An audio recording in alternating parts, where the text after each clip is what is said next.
نعرہ تکبیر، نعرہ تکبیر، نعرہ رسالت، نعرہ رسالت، نعرہ حیدری، نعرہ حیدری۔ بلند آواز میں درود پڑھیں اہل بیت کی پاک ذات پہ۔ اللہم صلی علی اعوذ باللہ من الشیطان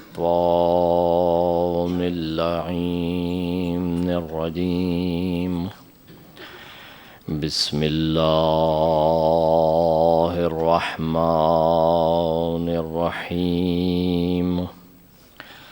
الحمد للہ الذی لا یبلغ مدحتہ القائلون ولا يحصي نعماءه العادون ولا يودي حقه المجتهدون الذي لا يدركه بعد الهمم ولا يناله غوص الفتن الذي ليس لصفته حد محدود ولا نعت موجود ولا أجل ممدود، فطر الخلائق بقدرته ونشر الرياح برحمته ووتد بالصخور ميادان أرضه۔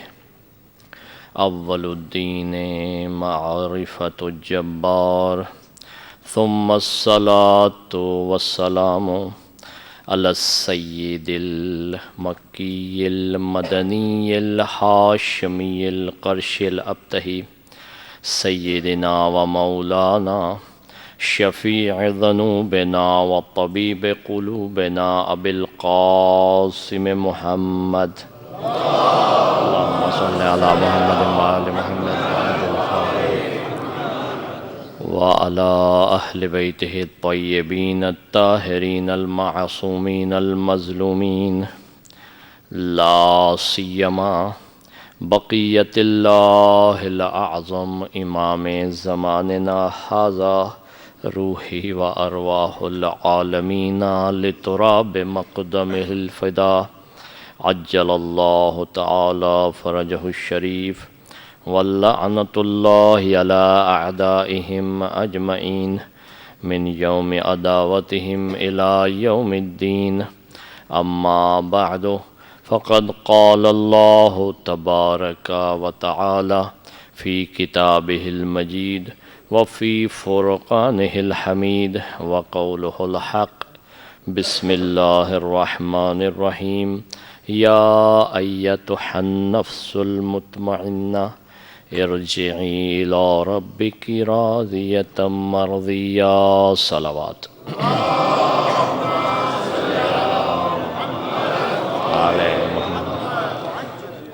محترم سامعین، اہل ولایت و مودت و محبت، اللہ تعالیٰ خاص طور پہ آج کے دن کے جو اعمال آپ نے انجام دیے اور عام طور پہ گزشتہ جتنے بھی اعمال صالح انجام دیے، سید الشہداء کے صدقے میں اپنی بارگاہ میں مقبول و منظور فرمائے، اور مزید سید الشہداء کی معرفت اور عقیدے کے ساتھ ہمیں اعمال صالح انجام دینے کی توفیق عنایت فرمائے۔ عرض خدمت یہ ہے کہ عشرہ زینبیہ کی آج آخری مجلس ہے، حسین و حسینیت کے عنوان کے تحت۔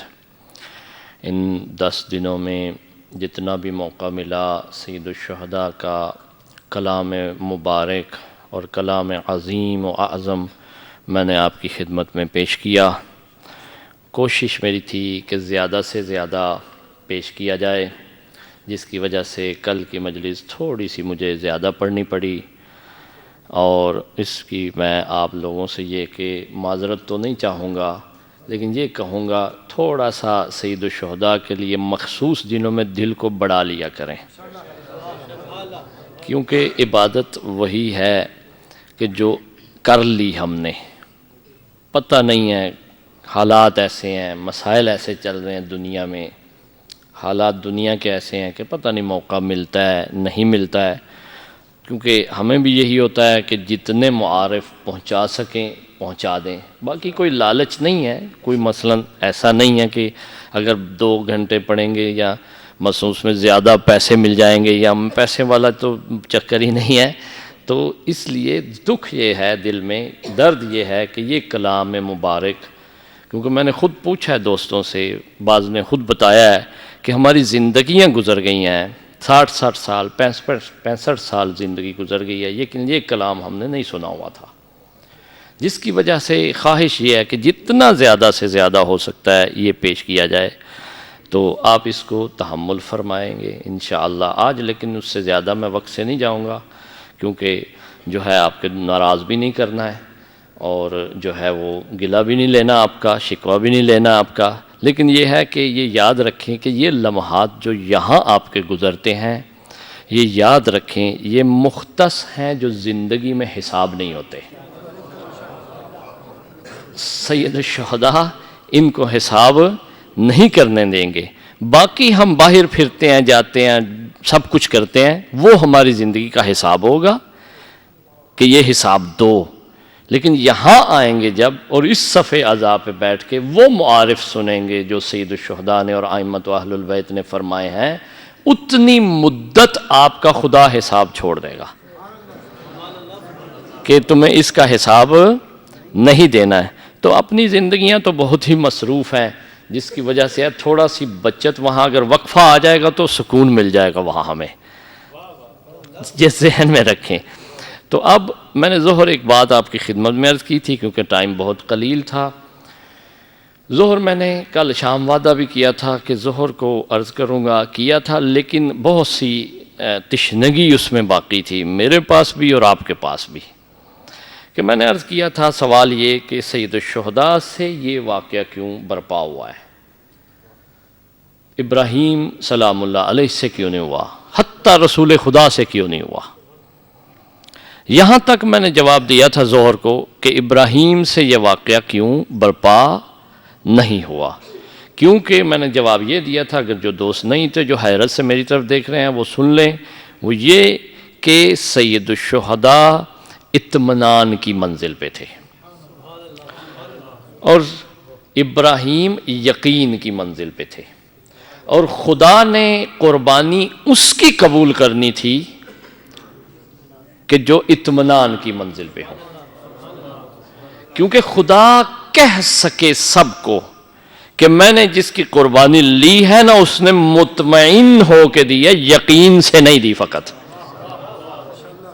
لہذا اسی لیے خدا نے، کیونکہ یہ آیت خدا نے فرمانی تھی، یا ایھۃ النفس المطمئنہ، اے نفس مطمئن واپس آ جا۔ اب اگر ابراہیم قربانی دیتے خدا کہہ سکتا تھا یہ آیت؟ بولیں ممکن ہے، کیونکہ ابراہیم کے نفس میں کیا تھا؟ یقین، اور خدا کو کیا؟ اطمینان چاہیے تھا۔ اب یہ آیت کا نزول ممکن نہیں تھا جب تک کوئی نفس مطمئن جو ہے ایک چھوٹا سا جنازہ ہاتھ پہ نہ لے آئے، یعنی حسین مضطرب نہیں تھے اور یقین کی بھی خالی منزل پہ نہیں تھے، بلکہ اطمینان کی منزل پہ تھے۔ جب حسین نے جنازے اٹھائے ہیں کربلا میں، حسین مضطرب بھی نہیں تھے اور خالی یقین کی منزل پہ نہیں تھے، بلکہ کہاں تھے؟ اطمینان کی منزل پہ تھے۔ کیوں؟ اس کی دلیل کیا ہے؟ دلیل یہ ہے کہ حسین کے افعال بتا رہے ہیں کہ جب علی اکبر کے سرحانے پہنچتے ہیں حسین میں اطمینان تھا۔ غم کا عالم الگ ہے، کیونکہ باپ بیٹی کی محبت کا وہ تقاضا ہے، اگر وہ نہ ہوتا تو لوگ کہتے کوئی اور ہی تھا، یعنی کوئی فرشتہ تھا نا۔ ایک طرف سے باپ بیٹے کی محبت ہے وہ بھی کمال پہ، اور دوسری طرف اضطراب نہیں ہے، اطمینان ہے وہ بھی کمال پہ۔ اگر محبت نہ ہوتی، آپ کہتے ہیں پھر مولا، آپ روایتوں میں پڑھتے ہیں کہ مولا کئی بار کوہنیوں کے بال مثلا چل کے گئے ہیں، درست ہے، مسلم روایت ہے، لیکن یہ کس کا تقاضا ہے؟ باپ بیٹے کی محبت کا، انس کا۔ اور دوسرا تقاضا کیا ہے؟ کہ حسین مضطرب نہیں تھے، پریشان نہیں تھے، جو خدا سے وعدہ کیا تھا اس میں بالکل اطمینان میں تھے، اطمینان حاصل تھا حسین کو. لہذا پتہ یہ چلا اللہ نے یہ قربانی جب ابراہیم سے نہیں نہ لی تو پھر ابراہیم سے پیچھے سارے نبیوں سے بنتی ہی نہیں تھی. جب ہائی ڈگری والے سے قربانی خدا قبول نہ کرے، ٹال دے اس کو اور کہہ دے کہ میں اس کو ٹال رہا ہوں اس وقت تک جب تک تیری ذریت میں اطمینان نہ آ جائے، اس وقت تک ٹال رہا ہوں. اس لیے اسماعیل کی جو ہے قربانی کو آپ سے کوئی سوال کرے کہ اسماعیل کیوں ذبح نہیں ہوئے، اس کی وجہ کیا تھی، تو اب کہیے گا خدا کو یقین سے بڑھ کے اطمینان چاہیے تھا، اور وہ ملا ابراہیم کی ذریت میں ہی ہے. یہ بھی کمال ابراہیم کا ہے ایک طرف سے، لیکن ملا حسین کے دروازے سے ہے وہ. لہذا یہ ذہن میں رکھیں. دوسری صفت ہے اسی آیت میں راضیہ. راضیہ کسے کہتے ہیں؟ میں کیونکہ زیادہ لمبی گفتگو نہیں کرنا چاہ رہا کیونکہ خاص ایک مقام پہ مجھے پہنچنا ہے. راضیہ اس کو کہتے ہیں جو راضی ہو، مرضیہ جس سے کوئی راضی ہو. اور اس خدا نے ایک طرفہ بات نہیں کی. یہاں پہ خدا نے کیا فرمایا ہے کہ اے نفس مطمئن، اے نفس مطمئن، تیرا اللہ تجھ سے راضی ہے اور تو اپنے اللہ سے راضی ہے. یہ دو طرفہ جملہ ہے. پس تو لوٹا، ایسا ہی ہے نا.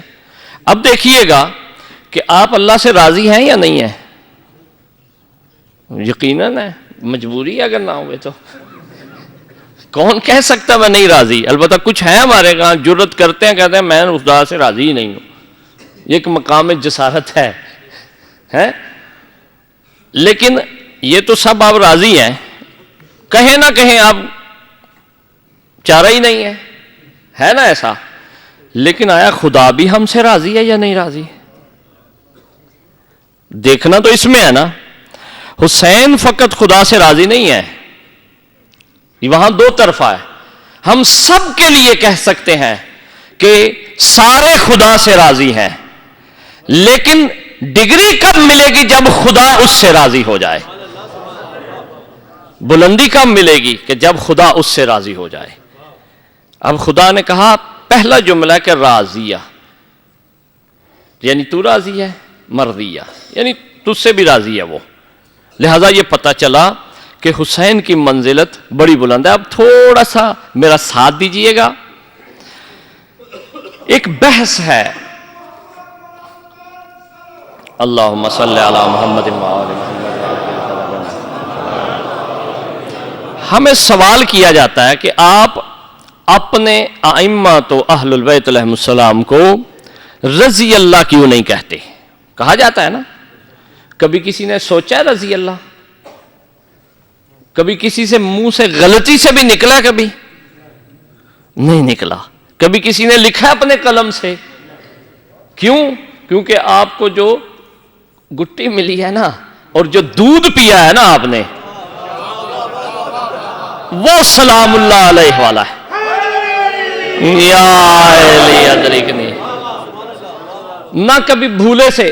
ممکن ہے نماز میں لکنت آ جائے، قرآن پڑھنے میں لکنت آ جائے، بہت سے مسائل میں لکنت آ جائے، لیکن یہ لکنت سے بھی رضی اللہ نہیں نکلتا.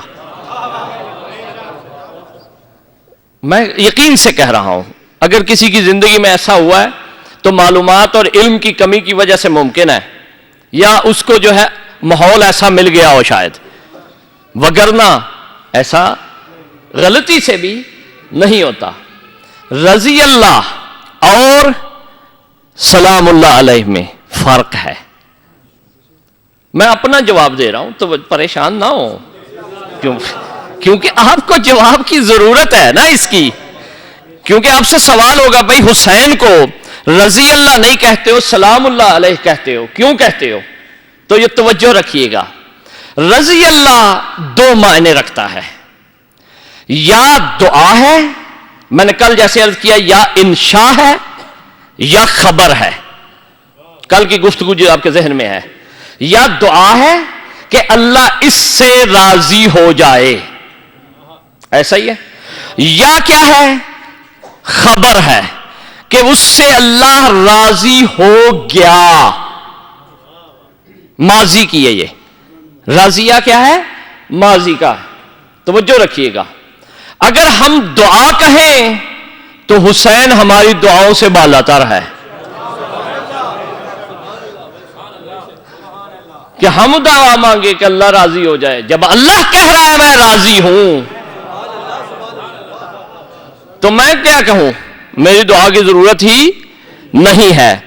اور پتہ بھی چل جاتا ہے کہ جب ہم دعا مانگیں تو اس کو رضی اللہ کہیں گے، اور جب خدا اس کو کہے تو راضیت مرضیہ کہتا ہے۔ توجہ رکھیے گا، پھر میں ایک دوسرے پینل سے اس کو واضح کرتا ہوں۔ دوسرا معنی کیا ہے کہ رضی اللہ، اللہ اس سے راضی ہو گیا۔ توجہ رکھیے گا، گیا ماضی میں ہے، آپ انگلش جانتے ہیں اور دوسری لغات کو جانتے ہیں، ٹینس میں پہلا ٹینس جو آپ پڑھتے ہیں، پاسٹ جو ہے پڑھتے ہیں کہ سادہ، ماضی سادہ، ٹھیک ہے، جس میں یہ کہ گیا، ہو گیا، درست ہے۔ اب ہوا تھا راضی، معلوم نہیں اب ہے یا نہیں، گارنٹی دے سکتے ہیں آپ؟ فرض کریں آپ میری پہلی مجلس میں راضی تھے مجھ سے، کل ناراض ہو گئے، کیا خیال ہے؟ دیکھیں نا، ممکن ہے، یعنی کوئی کہہ سکتا ہے کہ راضی تھے لیکن دوام پہ دلالت نہیں کرتا، کنٹینیوس ہونے پہ دلالت نہیں کرتا۔ کوئی نہیں کہہ سکتا کہ اللہ کسی سے ماضی میں راضی ہوا اور اب بھی راضی ہو، نہیں، کیونکہ ماضی کا صیغہ ہے، کہاں کہہ سکتا ہے؟ توجہ رکھیے گا، خدا نے جو قرآن میں صیغے استعمال کیے ہیں نا، جو لغت کے لفظ استعمال کیے ہیں وہ ایسے ہی نہیں استعمال کیے، یہاں رضی اللہ نے کہا، ذکر یہاں بھی راضی ہونے کا ہے، لیکن یاد رکھیں جہاں ٹینس آ جائے وہاں زمانہ پایا جاتا ہے، جہاں فعل آ جائے، ورب آ جائے، وہاں زمانہ پایا جاتا ہے، اور زمانے کی قید ہوتی ہے اس کی، اور جہاں اسم آ جائے وہاں مطلق ہو جاتا ہے۔ میں اس کو لغت سے باہر اب نکال رہا ہوں کہ رضی اللہ میں ٹینس ہے، زمانہ ہے، ورب ہے، ورب یعنی اللہ راضی ہوا تھا، اب گارنٹی چاہیے، اب دلیل چاہیے کہ اگر ابھی ثابت کرنا ہے، لیکن اگر اللہ کہے میں راضی ہوں، تھا نہیں، ہوں گا نہیں، ہوں نہیں، کیونکہ آپ کو پتا ہے اسم اور فعل میں کیا فرق ہے؟ اسم اور فعل میں فرق ہی ہے، اسم کے ساتھ زمانہ نہیں پایا جاتا اور فعل کے ساتھ زمانہ پایا جاتا ہے۔ اللہ نے راضیت مرضیہ اسم استعمال کیا ہے، اور وہاں اگر کوئی آیت لائے تو فعل ہے۔ توجہ فرمائیے گا، جو آیت پیش کی جائے کہ اللہ راضی ہوا تھا اس وقت، لیکن اب گارنٹی نہیں ہے، لیکن اس آیت میں حسین کے لیے کہہ رہا ہے میں راضی ہوں، اور جب سے خدا ہے تب سے راضی ہے۔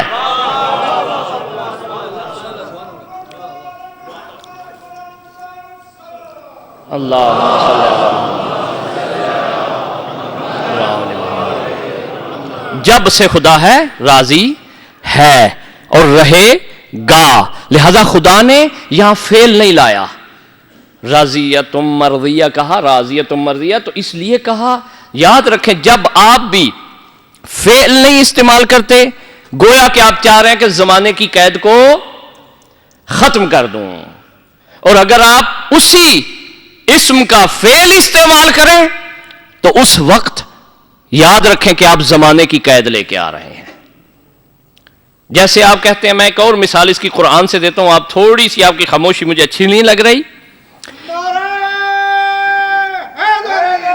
یا علی ادرکنی انی جاعل فی الارض خلیفہ، پچھلے سال میں اس پہ اشرا پڑھ چکا ہوں آپ کی خدمت میں کہ میں خلیفہ بنانے والا ہوں، یہاں بھی اس میں فاعل ہے، جاعل بر وزن فاعل۔ اللہ نے نہیں کہا انی اجعلو، میں بناتا ہوں، یہ نہیں کہا، فعل استعمال نہیں کیا یہاں بھی. کہہ سکتا تھا خدا انی جعلتو، میں نے بنایا، ماضی، اجعلو، بناؤں گا، یعنی ابھی اور فیوچر میں نہ، بالکل فعل کی قید سے نکال دیا ہے. علماء فرماتے ہیں کہ جب بھی کسی بھی لفظ کو فعل سے نکالا جاتا ہے گویا کہ اس کے زمانے کی قید کو ختم کیا جاتا ہے. جب زمانے کی قید ختم ہو جائے اس کی تو معنی کیا بنتا ہے کہ خلیفہ بنانے والا ہے ہی خدا. اب اس میں یہ نکل جاتا ہے فعل، وقت نکل جاتا ہے، زمانہ نکل جاتا ہے، نہ ماضی رہتا ہے، نہ پریزنٹ رہتا ہے، نہ فیوچر آتا ہے، اس کی بحث ہی نہیں رہتی. اسی طرح خدا نے یہاں بھی حسین کے لیے یہ نہیں کہا کہ حسین کے لیے میں راضی تھا یا راضی ہوں یا راضی ہوں گا، بالکل فعل والی بات ہی ختم کر دی خدا نے، بلکہ کیا کہا کہ میں راضیہ ہوں، یعنی میں ہوں تو حسین سے راضی ہوں.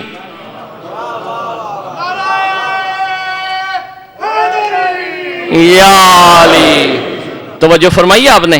لہٰذا یہ نزاکت قرآن کی آپ سمجھا کریں کہ خدا نے کہاں فعل نہیں لایا، کہاں اسم لایا ہے، کہاں وہاں فعل لایا ہے جب پیش کی جاتی ہے کہ رضی. لہٰذا ہم اگر لفظ راضی دیکھتے بھی ہیں قرآن میں تو اس کی وجہ کیا ہے؟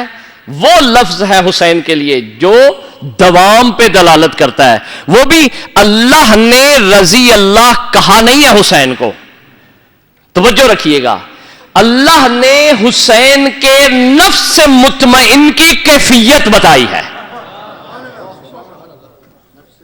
نفس مطمئن کی کیفیت ہم تک پہنچائی ہے کہ تم بھی سن لو، اگر تم حسینی بننا چاہتے ہو تو تم بھی اپنے قد کے مطابق نفس مطمئن لے کے جانا.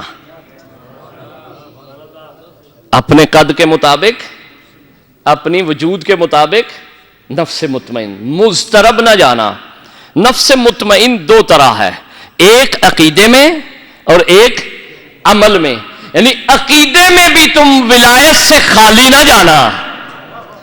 ولایت اطمینان ہے، یہ یاد رکھیے گا. ولایت سکون ہے، اگر اس سے خالی جاؤ گے تو مضطرب جاؤ گے، مطمئن نہیں جاؤ گے. اور مجھے یہاں ایک وصیت نامہ ایک بزرگ عالم کا، فقیہ کا، عارف کا وہ یاد آتا ہے کہ جب وہ بھی دنیا سے جاتا ہے، ذہن میں ہے آپ کے، وہ بھی کہتا ہے کہ میں نفس مطمئن کے ساتھ جا رہا ہوں. پتہ نہیں آپ کے ذہن میں ہے یا نہیں ہے، تھوڑا دیکھا کریں تاریخ کو، ذہن میں رکھا کریں، یہ آپ کو فائدہ دیں گی چیزیں، کیونکہ ہر شے جو ہے وہ ظاہری طور پہ نہیں لائی جا سکتی. بعض اوقات اپنے ذہن میں یہ رکھ لیں کہ اسی دور میں جس نے ولایت کو پھیلا دیا ہے، جب وہ دنیا سے جانے لگتا ہے تو کہتا ہے کہ میں بڑے آرام دل سے اور نفس مطمئن لے کے حسین کے قدموں میں جا رہا ہوں. توجہ ہے آپ کی. لہذا آپ بھی جس جس قد کے ہیں ہم، یعنی جو جو ہمارا وجود ہے، جتنا ہمارا حصہ ہے، نفس مطمئن لے کے جائیں. عباس کا نفس نفس مطمئن تھا، علی اکبر کا نفس نفس مطمئن تھا. اللہ نے صرف یہ حسین کو نہیں پکارا، حسین تو آخری معراج تھی نفس مطمئن کی، آخری معراج تھی حسین. اس لیے وہاں خدا نے مہر لگا کے دی کہ میں صبح سے دیکھ رہا ہوں کہ نفس مطمئن جا رہے ہیں، لیکن کہا آخر میں ہے، اللہ نے پکارا آخر میں ہے. لہذا یہ ذہن میں رکھیں، سید الشہداء کی بڑی منزلت ہے، بڑی قدر ہے. ایک دوست نے اس دن سوال کیا کہ آپ نے یہ واضح نہیں کیا کہ رسول نے جو فرمایا کہ حسین دنیا سے زیادہ آسمان پہ بڑھے ہیں، تو اس کی دلیل کیا ہے؟ ایک واقعہ صرف، اور زحمت آپ کی بھی تھوڑی کر دوں گا.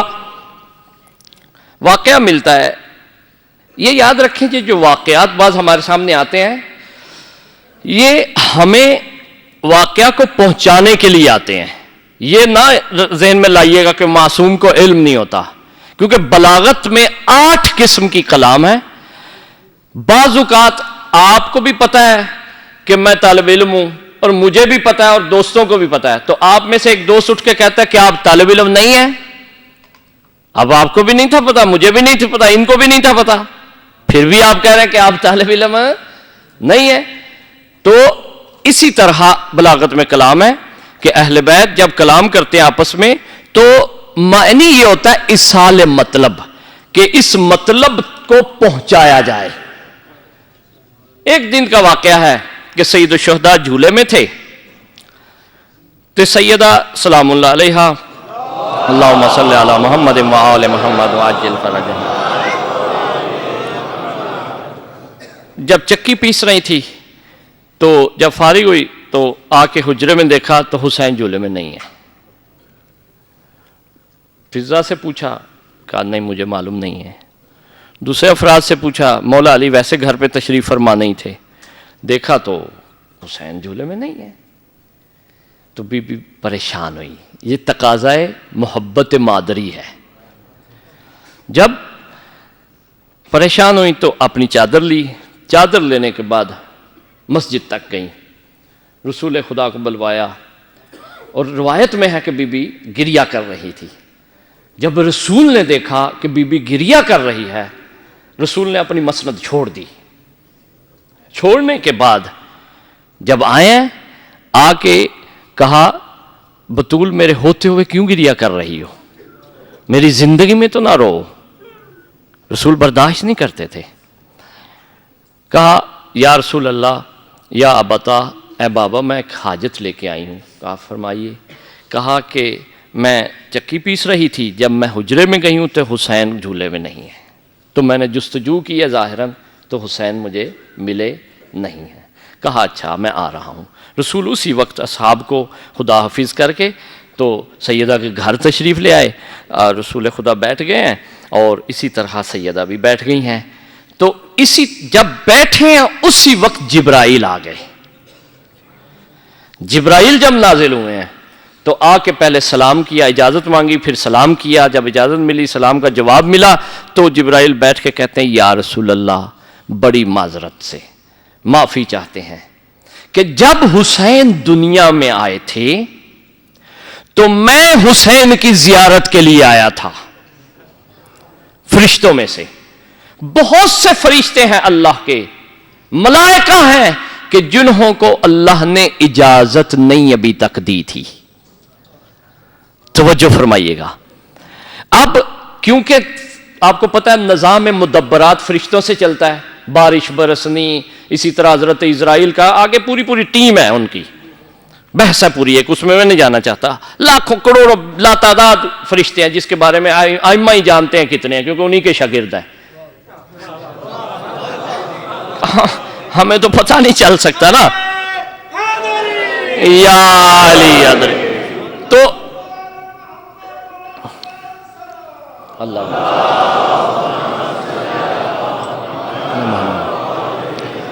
تو کہا کہ ان لوگوں کو اللہ نے ہر ایک مقام پہ رکھا ہوا تھا, تو ابھی تک اجازت نہیں دی تھی. اور جب بھی میں جاتا تھا, گزرتا تھا, عبور کرتا تھا, تو وہ مجھے رک کے پہلا سوال یہی کہتے تھے, حسین کی زیارت کب ہوگی. عجیب مقام ہے نا. تو جب میں گیا ہوں تو میں نے یہ بڑی دفعہ جب ان کا سوال سنا تو مجھے اب کفت محسوس ہونے لگی, شرم محسوس ہونے لگی. تو میں نے اللہ سے آج اذن مانگا کہ اے اللہ تیرا ہی ولی ہے, مجھے اجازت دے کہ میں حسین کی زیارت کرواؤں ان کو. تو اللہ نے کہا اگر کچھ کو بھیجوں تو عدالت نہیں ہے, اگر سب کو بھیجوں تو نظام نہیں چلے گا. نظام نہیں نہ چلے گا کیونکہ سسٹم ہے ان کے ہاتھ میں بالآخر. تو کہا ایسا کرو حسین کو لے آؤ. جبرائیل کہتے ہیں کہ میں نے یا رسول اللہ پھر حسین کو لیا اذن خدا سے, لے کے میں ہر آسمان پہ گیا ہوں، پتہ نہیں کتنے فرشتوں نے مولا کی زیارت کی ہے، مس کیا اپنے آپ کو، کسی نے شفاعت لی ہے، کسی نے شفا لی ہے، اور اس کے بعد جب سب نے زیارت کر لی ہے تو میں حسین کو اب جھولے میں رکھ کے جا رہا ہوں۔ توجہ فرمائیے آپ، اس طرح حسین جو رسول نے فرمایا اعظم من الارض، کہ زیادہ اہمیت ہے حسین کی، زیادہ۔ اور اسی طرح روایت میں ہے کہ جب سید الشہداء شہید ہوئے ہیں اس کے بعد بھی سید الشہداء کا جسد مبارک باقاعدہ کتابوں میں لکھا ہوا ہے، کہ ایک روایت نہیں کہ فرشتے لے جاتے ہیں، ماتم کرتے ہیں، گریہ کرتے ہیں، بلکہ بہت سے فرشتے مخصوص تا قیام قیامت اسی فعل کے لیے خلق ہو جاتے ہیں۔ بلکہ میں نے جو روایتیں پڑھی ہیں اگر آپ برداشت کر سکیں، کیونکہ بہت سی چیزیں برداشت نہیں ہوتی، مومنین سمجھتے ہیں شاید یہ ویسے ہی ہے، بلکہ ہر عزادار کے ساتھ خدا فرشتہ خلق کرتا ہے کہ وہ رک جائے عزادار، اگر اس کے آنسو رک جائیں، وہ سو جائے تو وہ عزاداری جاری رکھتا ہے اس کی طرف سے۔ اتنی منزلت ہے، اتنی قدر ہے، بلکہ بعض روایات میں ہے کہ اگر کوئی مومن واقعاً حقیقی عزادار ہو تو اس کی منزلت یہاں آ جاتی ہے کہ حسین کے حرم میں اس کے نام کا ایک فرشتہ رہتا ہے، اور جو زائر حسینی ہیں ان کے لیے تو بالکل مسلم روایت ہے کہ جب ایک دفعہ سید الشہداء کے دربار سے، سید الشہداء کے روزے سے ہو کے آ جائے، خدا کتنے فرشتے قیامت تک رکھتا ہے کہ اس کے لیے استغفار کرتے رہنا، اس کے لیے زیارت پڑھتے رہنا، اس کے لیے سید الشہداء کی قبر مطہر پہ بوسے دیتے رہنا۔ اتنی عظمت ہے حسین کی۔ کیوں عظمت ہے اتنی حسین کی؟ اس اگلے سوال کی طرف آ رہا ہوں کہ میں نے کہا رسول سے بھی اللہ نے یہ کام نہیں لیا۔ آخری میرا یہ سوال ہے جو رہ نہ جائے، رسول سے کیوں نہیں لیا؟ بلند آواز میں درود پڑھے تاکہ آپ کے ذہن جو ہے میرے ساتھ مل جائے۔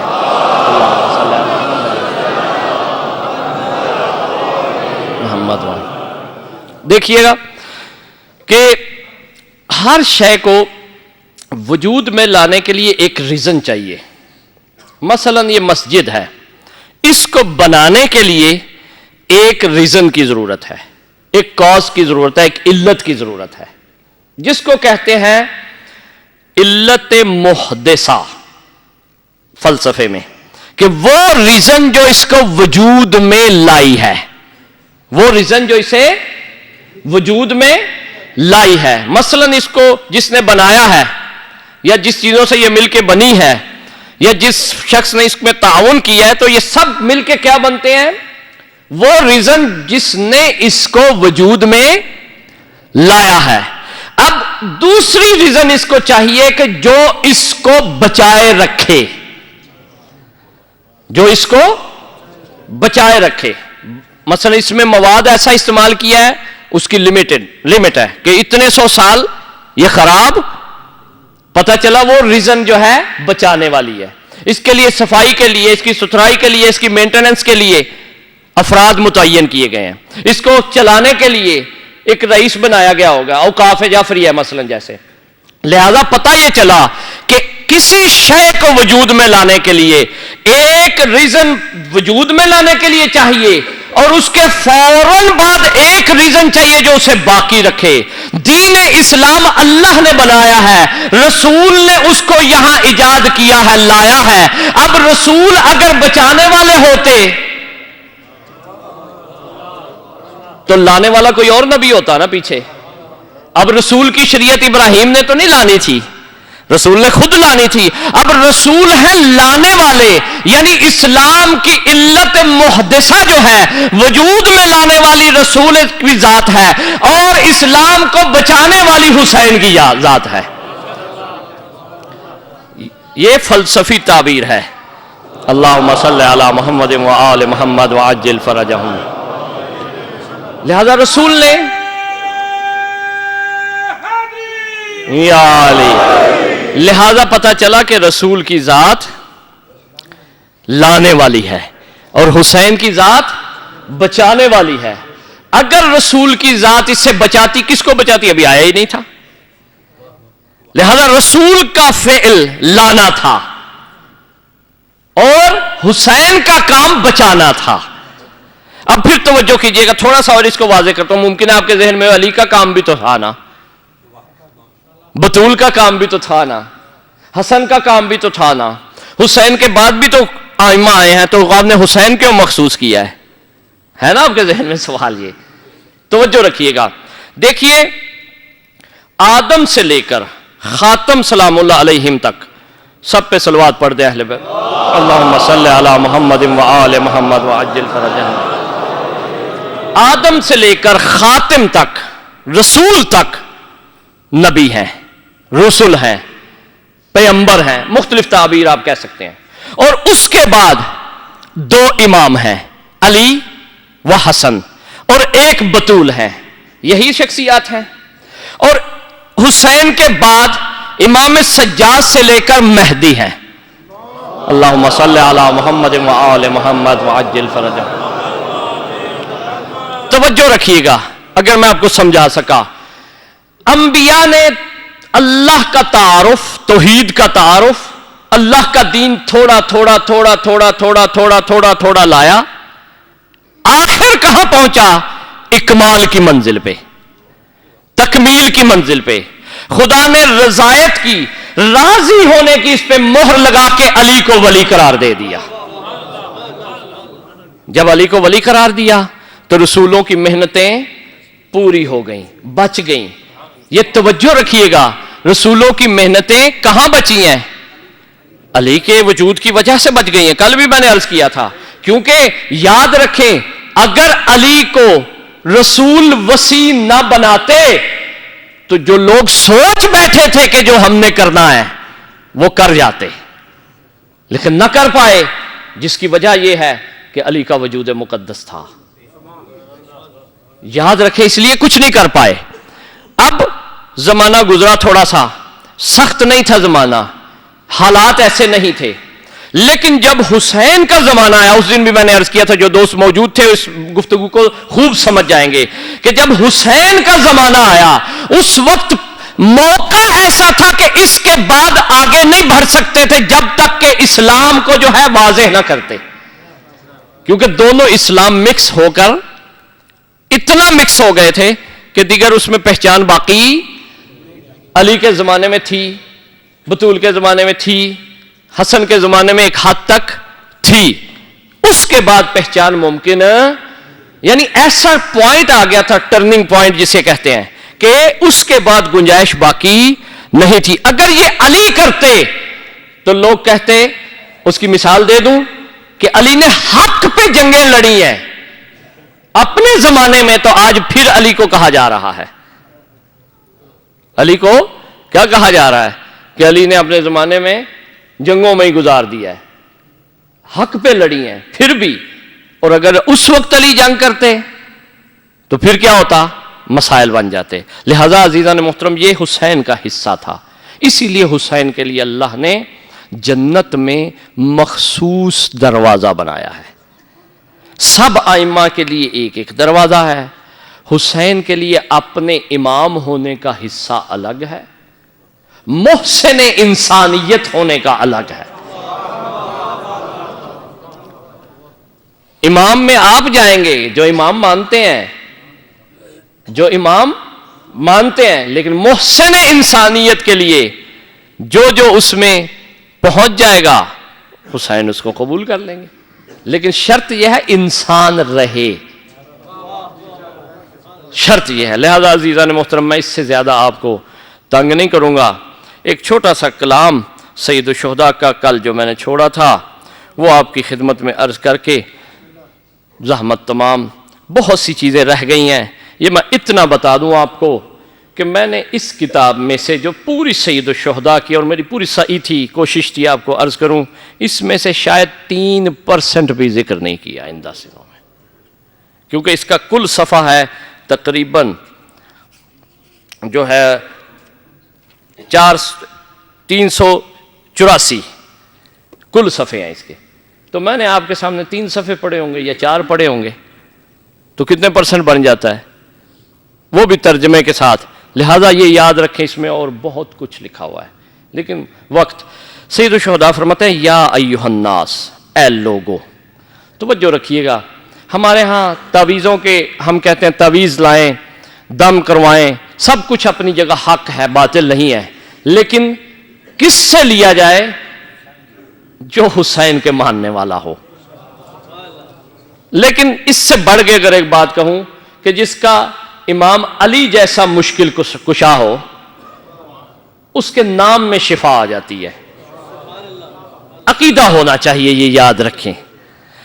تو سید الشہداء نے یہ نسخہ دیا ہے آپ کو کہ جو شاید کوئی ہمیں نہ دے سکے.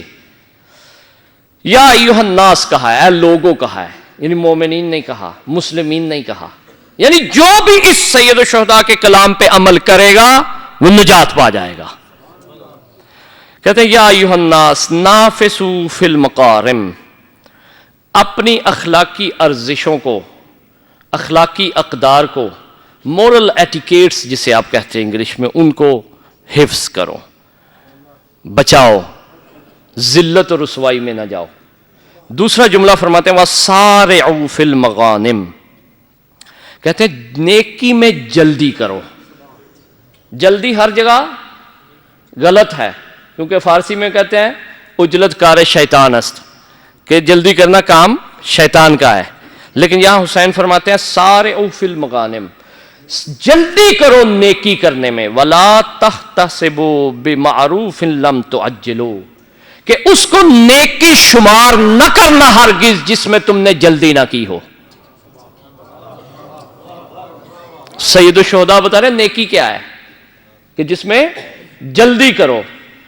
پھر فوراً فرماتے ہیں کہ اس کو نیکی حساب مت کرنا جس میں تم نے جلدی نہ کی ہو. کیا ہوتا ہے کہ ہم دیکھتے ہیں، کہتے ہیں کہ یار وہ کرے گا نا پھر ہم بھی کریں گے. وہ پہلے آئے نا سلام کرے نا، پھر میں دیکھوں گا کیسے سلام کرنا ہے اس کو. وہ پہلے آئے نا مجھ سے ملے نا تو پھر میں اس سے ملوں گا. سید الشہداء کہتے ہیں اس کو نیکی شمار. نیاز دینے کی بات ہے، چندہ دینے کی بات ہے، یا اور مسائل ہیں. البتہ ماشاءاللہ آپ نے بہت دیا. ویسے میں عرض کر رہا ہوں کہ عموم مردم کے لیے کہ کیا کہ بھائی فلاں بندہ کرے گا تو میں پھر کروں گا. سید الشہداء کہہ رہے ہیں یہ نیکی نہیں ہے. یہ کیا ہے؟ اگلا جملہ وَاقْسِبُ الْحَمْدَ بِالنُّجَحِ، کہ لوگوں کو نجات دے کے مشکلوں سے اپنی تعریف چاہو.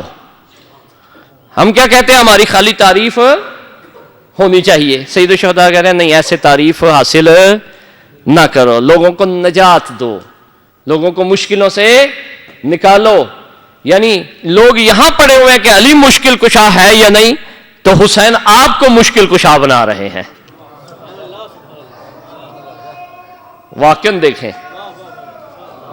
اللہم صلی علی محمد و آل محمد.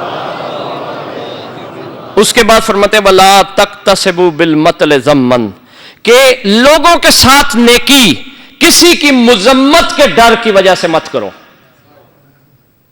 مثلا ہم اکثر ایسا ہی ہمارا ہوتا ہے کہ یار وہ کیا کہیں گے اگر ہم نے یہ کام نہ کیا. مولا نے فرمایا یہ بھی نیکی نہیں ہے. نیکی کیا ہے کہ جب حکم آئے اسی وقت اس کے اٹھ کے کر دو اپنی مرضی سے. اور سید الشہداء نے بھی ایسے ہی کیا ہے کہ جب حکم آیا تھا نا عالم ارواح میں کہ یہ کربلا کون کرے گا، سید الشہداء نے نہیں انتظار کیا، کہا میں کروں گا. تو اسی لیے کہہ رہے ہیں حسینی بھی وہ ہے کہ جب اپنے قد کی اسے جو بھی نیکی ملے وہ کہے گا میں کروں گا.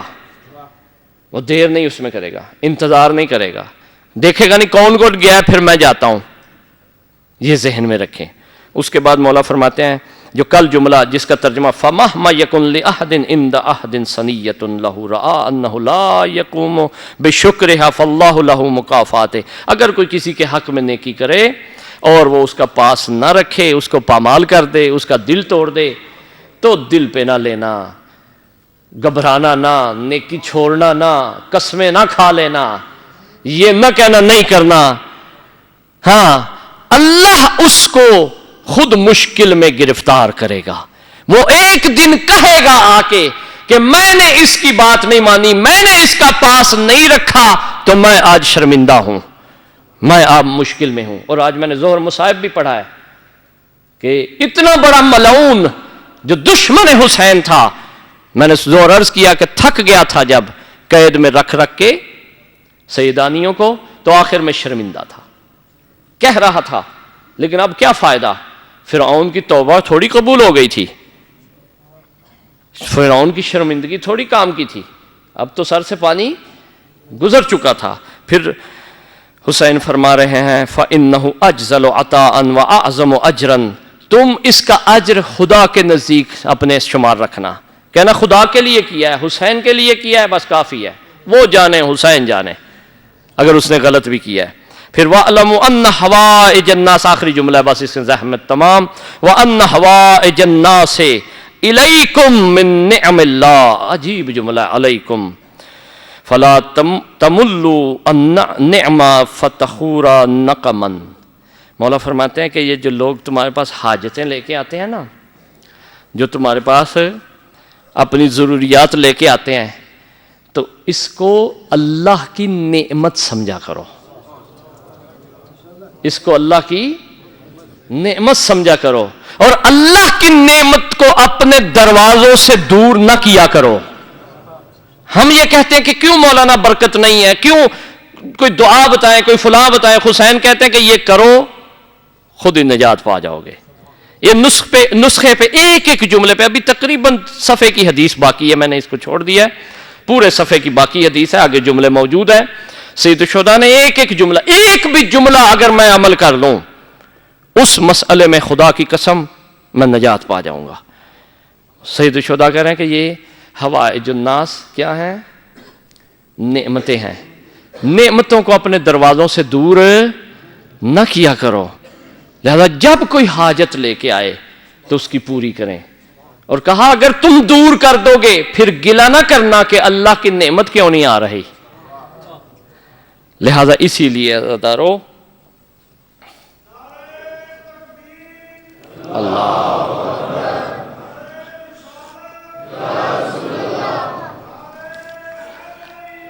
یا علی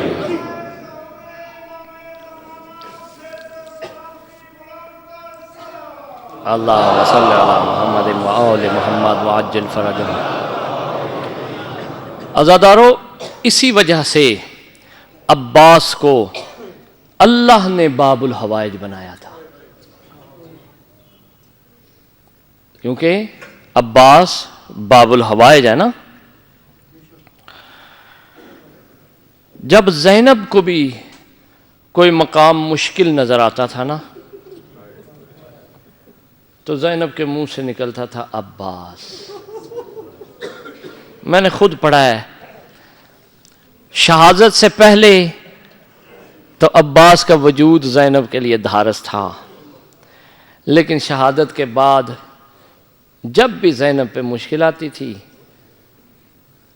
تو اس وقت عباس کو پکارتی تھی. عباس باب الحوائج ہیں. میری بڑی کوتاہی ہے کہ میں ذکر نہیں کر سکا ان 10 دنوں میں اس شہنشاہ وفا کا. تھوڑا سا ایک مجلس میں نے ذکر کیا تھا ایک جملہ. میری خواہش ہے کہ کل جو دوپہر کی مجلس ہے اگر ہو سکے تو ضرور آنا. میں پوری مجلس اس شہنشاہ پہ پڑھنا چاہتا ہوں، کیونکہ یہ علم کا جو مالک ہے نا، یہ حسین کی کمر کا زور تھا. عزادارو زینب کو بھی اتنا پسند تھا عباس کہ زینب، روایتیں ہیں کہ جب گھر سے مدینے سے چلنے کے لیے محمل میں بیٹھی تو حسن بن کے بیٹھی ہے. جب اتنے مہینے سفر کیا ہے کربلا کے پہنچنے تک زینب بن کے سفر کیا ہے. جب حسین ودا کے لیے آئے ہیں تو بطول بن کے ودا کیا ہے. اور جب آ گئی ہے نا شام غریباں،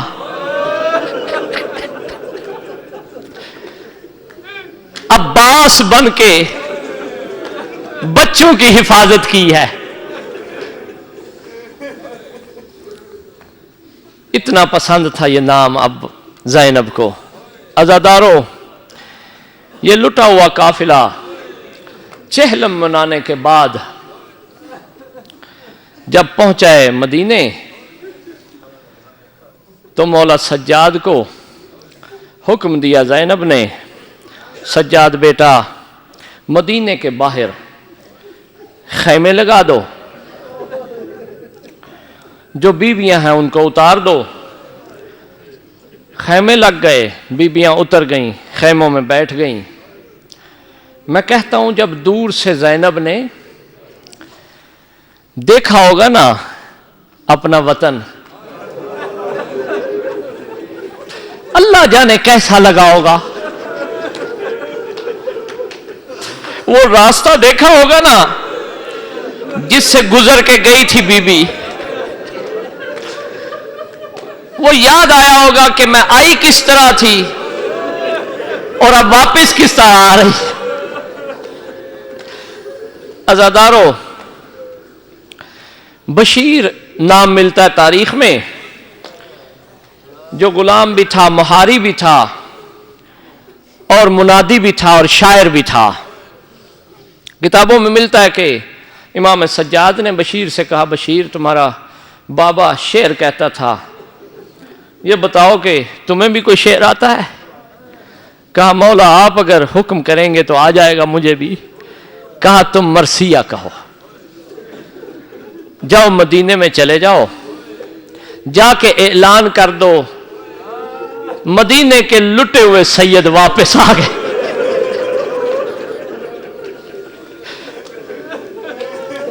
اجرکم اللہ، لٹا ہوا قافلہ واپس آ گیا ہے. عزادارو، بڑی منزلیں پڑھنے والی ہیں لیکن میں چھوڑ کے پڑھوں گا. میں ایک مقام پہ لے کے جانا چاہتا ہوں آپ کو. عزادارو، بشیر نے منادی کی. منادی میں یہ بتا سکتا ہوں جب چھوٹے چھوٹے بچے آئے انہوں نے پوچھا اون و محمد کہاں ہے؟ بشیر چپ کر گیا. جوان آئے انہوں نے کہا علی اکبر کہاں ہے؟ عزادارو، بشیر کہتا ہے میں منادی کر رہا تھا کہ ایک لمبے قد والی خاتون برقع پوش بی بی بنی ہاشم کے محلے سے جلدی سے نکلتی ہے، مجھے آ کے کہتی ہے شخص کیا منادی کر رہے ہو؟ میں نے کہا کہ حسین کربلا میں مارے گئے ہیں، حسین کا جسد کربلا میں گرم ریت پہ پڑا رہا ہے. یہ شعر ہیں بشیر کے جس کا ترجمہ کر رہا ہوں. حسین کا جسد مبارک کربلا میں پڑا رہا ہے. حسین کا سر کبھی کوفے کے بازار میں قرآن پڑھتا تھا، کبھی شام کے بازار میں قرآن پڑھتا تھا.